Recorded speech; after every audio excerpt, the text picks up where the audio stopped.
పలుకు తెలియనిది మాటున ఉండే మూగమది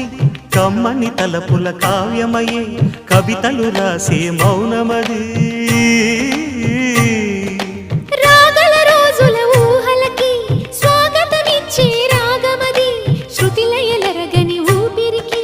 స్వరములు కూర్చే గానమది ఋతువుల రంగులు మార్చేది కల్పన కలిగిన మది భావం బ్రతుకును పాటగా మలిచేది మనసున కదిలిన మృదునాదం